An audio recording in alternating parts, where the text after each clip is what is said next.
Dopo Orochi viveu grandes aventuras durante a sua jornada, e algumas delas foram contadas em seu mangá Gaiden. Neste vídeo, eu vou resumir o capítulo 1 de Baki Gaiden Kenji, o mangá que explora o passado do Dopo Orochi. Vários anos atrás, uma luta de wrestling profissional iria acontecer. As pessoas chamaram isso de a luta do século, estrelando dois lutadores famosos em todo o país, e que eram conhecidos como imbatíveis. De um lado, o rei do wrestling profissional, que alcançou a terceira posição mais alta no sumo, Ricky Gouzan. Do outro lado, o mestre do judô no auge da sua superioridade, Yujiro Hama. Os olhos do mundo estavam pregados nesta luta histórica, mas quando o sinal tocou, ninguém poderia ter previsto o que iria acontecer. Ricky acertava um soco no rosto do Yujiro. Aquilo não foi um ataque de um lutador profissional, aquilo era poder bruto. Dava para ouvir o som da carne batendo na carne. Ricky acertava mais dois socos no rosto do Yujiro e em seguida dava um pisão. Aquilo não era luta livre profissional, aquilo era selvageria.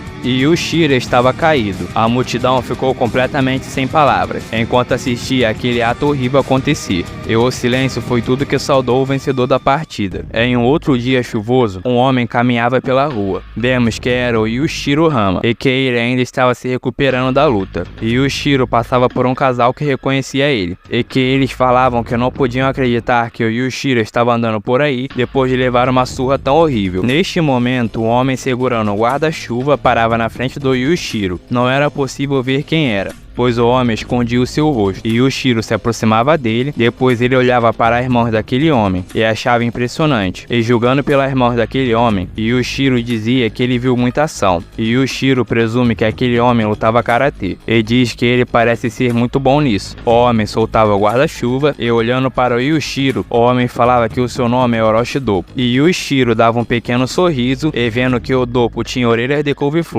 e um nariz redefinido, Yujiro falava que o Dopo estava interessado por mais do que apenas karatê, e perguntava o que o Dopo queria com ele. Dopo queria saber por que ele fez aquilo, e Yujiro ficava meio sem graça e falava da luta, mas Dopo falava que era sobre o ato que ele representa, e Yujiro se fazia de desentendido e falava que o Ricky Gouzan era um oponente difícil, mas Dopo falava para ele não insultar a sua inteligência. E Yujiro pensava um pouco e depois dizia que ofereceram uma boa quantidade de dinheiro para ele. Dopo diz que ele poderia ter recebido o dinheiro, mas teria perdido algo durante o processo. Era algo que ele nunca poderá recuperar, mesmo que tenha todo o dinheiro do mundo. E Yujiro estava bem tranquilo. E Dopo falava que além disso, ele poderia ter bloqueado todos os golpes que recebeu sem nenhuma dificuldade, mas não fez isso. Dopo perguntava por que ele não se defendeu, mas Yujiro dava um leve sorriso e não falava. Então Dopo presume que ele aceitou porque podia, pois os golpes do Ricky eram tão fracos que nem valia a pena bloqueá-los. E Yujiro sorria, pois Dopo tinha entendido o que rolou. Dopo admitia que ele amava isso nele, porque ninguém nunca sabe o que ele vai fazer, mas devido à sua generosidade com Ricky Gouzan e de ter aceitado aquela partida, ele tinha pisado em algo importante, que era o orgulho das artes marciais japonesas. E Yujiro sorria, e em um movimento rápido ele segurava a jaqueta do Dopo e perguntava o que ele iria fazer sobre isso, mas de forma extremamente rápida o Dopo desaparecia. Simultaneamente o Yujiro o agradecia. Dopo parou em cima do braço do Yujiro, e quando ele estava prestes a atacar, o Yujiro ficava feliz em saber que alguém ainda sabe o quão forte ele é. Dopo acertava o Yujiro, que ficava impressionado. Dopo aterrissava, pegava sua jaqueta e ia embora dali falando que o que ele iria fazer era consertar as coisas. E Yujiro olhava para o Dopo indo embora e falava que ele deu um belo chute e que ele quebrou a sua mandíbula. Após um tempo, vemos a arena subterrânea, e enquanto o lutador entrava nela, ele dizia que ali era muito menor do que ele imaginava, onde vemos que era o Ricky Gouzan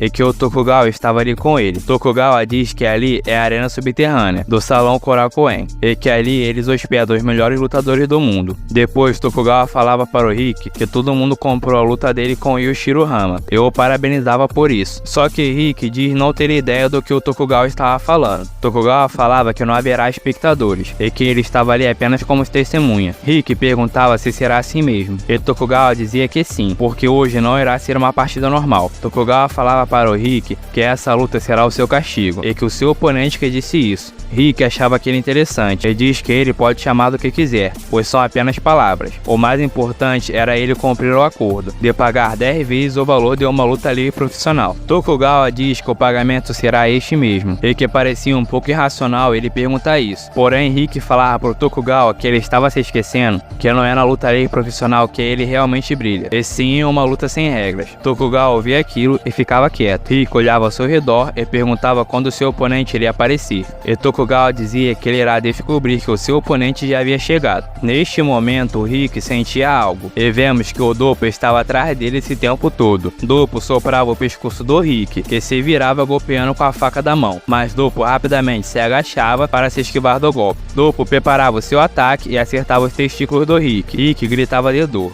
Doppo acertava um golpe limpo no rosto do Rick. Sangue voava e algo caía na cabeça do Tokugawa, e vemos que o Doppo cortou o nariz do Rick com aquele golpe. Doppo se preparava e acertava um poderoso soco reto no tronco do Rick. O soco foi tão forte que o tórax do Rick afundou. Rick caía no chão. Ele tinha sido completamente humilhado pelo Doppo. Doppo ficava parado olhando. Tokugawa ficava impressionado. Rapidamente, 5 repórteres chegavam ali e começavam a tirar várias fotos. E enquanto isso acontecia, Doppo falava para o Rick dizer que a luta do século foi apenas um show, para ele assumir que pagou Yoshiro Hama para aceitar isso, que tudo tinha sido combinado de antemão e mesmo assim ele tinha acertado o soco violento. Doppo falava para ele ir à imprensa com esses fatos. Caso contrário, todos os jornais do país iriam receber fotos do seu rosto mutilado. E após um tempo, alguém lia no jornal que a luta do século foi uma farsa. Quem estava lendo esse jornal era o Yoshiro Hama, que dizia que o Doppo realmente fez o seu dia, e que ele estava feliz em saber que alguém sabe o quão forte ele realmente é. E assim se encerrava este capítulo.